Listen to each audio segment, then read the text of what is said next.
You know, I believe Albert Einstein said it pretty well when he said the world is not a dangerous place because of evil, but because of those who look on and do nothing. And America that I grew up in has never been a country that's looked on to evil and done nothing about it. We've always been at the tip of the spear. We have always led the charge against evil. That's what our history is. When the world has needed aid, or when the world has needed help against some sort of oppression, America is who they turn to. Right. Because the world has always known that we don't run, and we don't hide, and we don't negotiate with terrorists.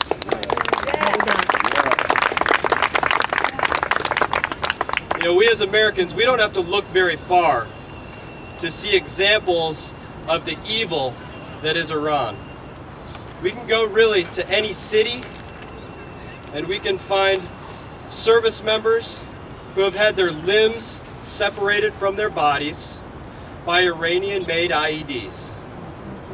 We can go to any town around the country and find Marines that have battled against fighters that were trained by Iran. We can go right down the road to Walter Reed Medical Center and find service members who are so badly burned that those who knew them before will never be able to recognize them again because of the improvised explosive devices that contained explosively formed projectiles which were made by Iran to rip through our armored vehicles. We can go across the bridge into Arlington National Cemetery and read the names of our fallen friends and read the names of our fallen comrades who had given their last breath and their last thought and the last beat of their heart, who had that all snatched away from them because of an Iranian-made IED.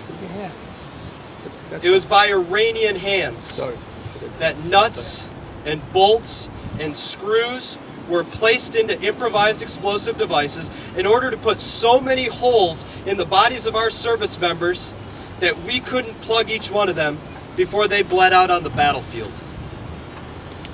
We can travel to any state and we can see the families, the broken families whose protector will never come home again because of an Iranian-made IED.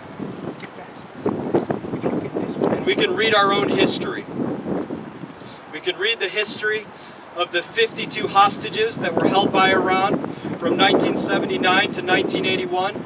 We can read the history of the bombing of the barracks in Beirut.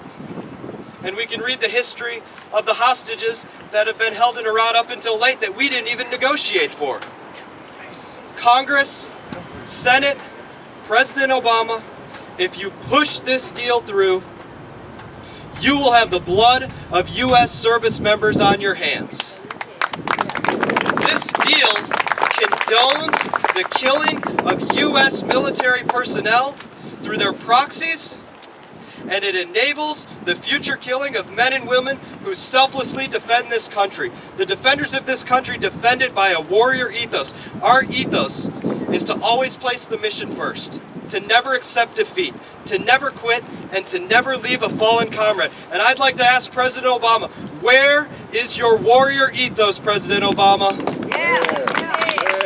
Find the courage within yourself. Stand up for what is right and defend your country the way every U.S. service member defends you on the battlefield without regard for personal gain.